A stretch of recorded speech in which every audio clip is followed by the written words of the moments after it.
Young Rock Signal Radio, scored by Optic Saves. Yes, Youngers, kita kembali lagi di Young on Top Signal Radio. Masih bersama saya, Billy Bun, dan narasumber yang ada di depan saya adalah Mas Andi F. Noya, hostnya Kick Andy. Siaran ini bisa didengarkan di 18 kota dan bisa di Innovation Channel 500 dan live streaming ya, video dan audio di sindoradio.com. Yang mau bertanya bisa di Twitter, bisa di @billybun, @youngontop, atau di @sindoradio.fm.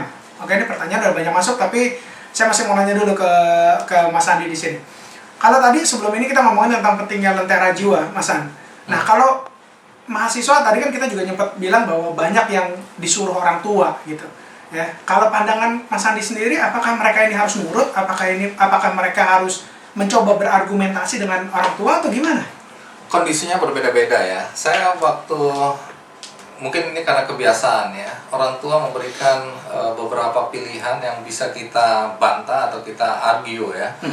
Tapi dari awal saya sudah mengatakan kepada orang tua, terutama ibu saya, karena ibu saya sangat dominan ya untuk ngatur-ngatur masa depan anaknya, termasuk perkawinannya. Saya waktu itu bilang sama ibu saya, kalau satu saat saya harus kawin dengan seorang pelacur pun, dan saya yakin bahwa saya akan bahagia bersama pelacur itu, saya akan kawin. Jadi orang tua tidak berhak mengatur masa depan saya. Oke.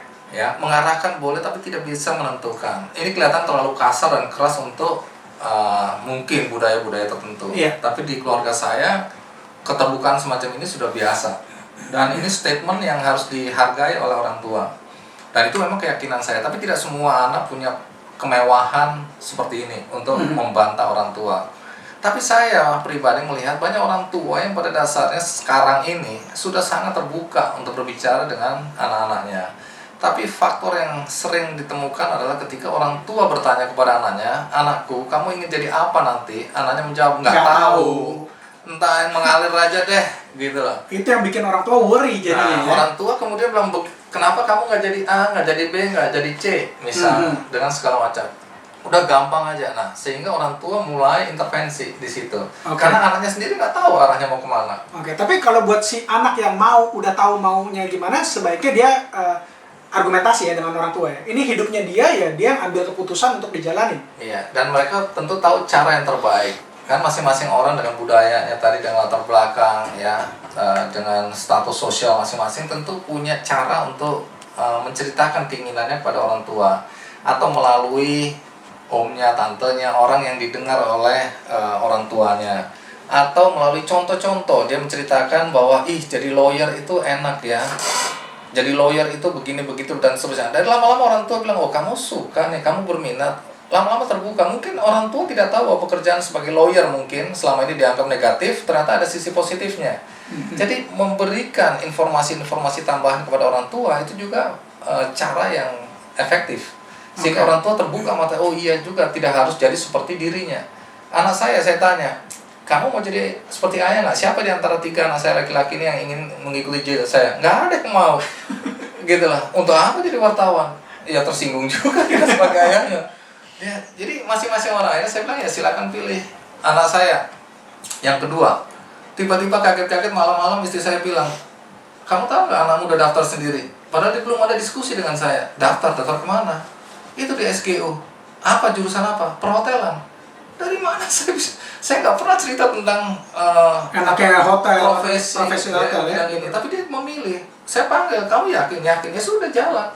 Oke. Jadi mungkin apa yang kita inginkan dengan apa yang diinginkan anak berbeda. Cuma kita arahkan, kalau kamu mau jadi masuk di sini, ini loh peluang-peluangnya yang kamu bisa, dan konsekuensinya seperti apa. Dan seterusnya. Oke. Nah, itu kalau tadi di perkuliahan ya, untuk mungkin Yours atau pendengar Sindo yang udah punya anak nih, hopefully jadi referensi ke depannya. Nah, tapi kalau sekarang banyak banget di Jakarta atau banyak banget di Indonesia orang-orang yang udah kerja ya, cuman ya udah setiap hari nih, kalau hari Senin dia ngeluh-ngeluh karena harus bangun pagi dan pergi ke kantor, terus kemudian ya udah setiap hari berasa beban, dia kerja, terus kalau ditanya passion apa, sebenarnya ini bukan passion gue sukanya fotografi lah, gue sukanya yang lain-lain gitu.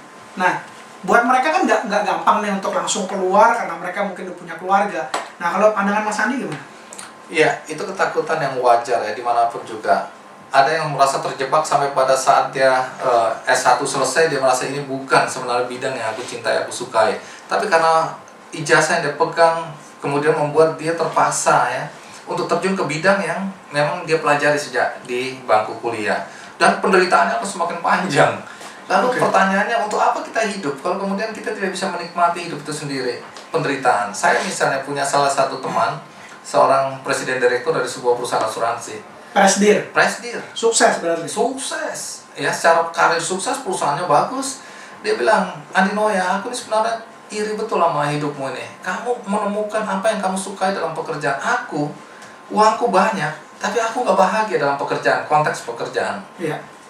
Aku bilang, baca dong bukunya waktu itu ya. Awal mula terbitnya bukunya Renal Gasali, Change.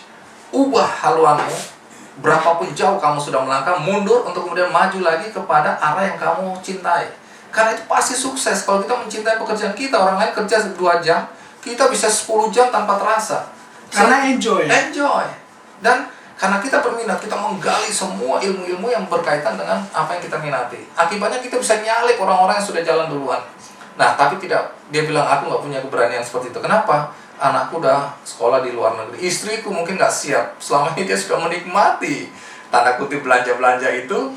Tapi kalau aku stop dan kita harus mulai dari awal, aku nggak siap.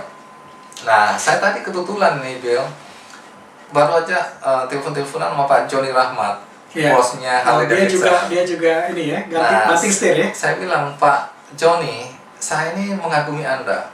Karena waktu itu jujur aja, waktu membaca kisah Anda, bagaimana Anda sudah sukses sebagai pelaut. Dia ini jurusan sekolahnya AIP ya, Akademi Ilmu Pelayaran di Jakarta Utara. Dia udah sampai ini umurnya 40 ke atas ya, saya lupa persis.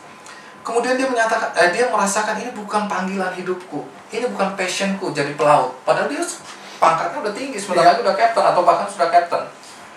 Dia bilang, aku berhenti pada saat umur dimana tidak produktif lagi menurut orang-orang.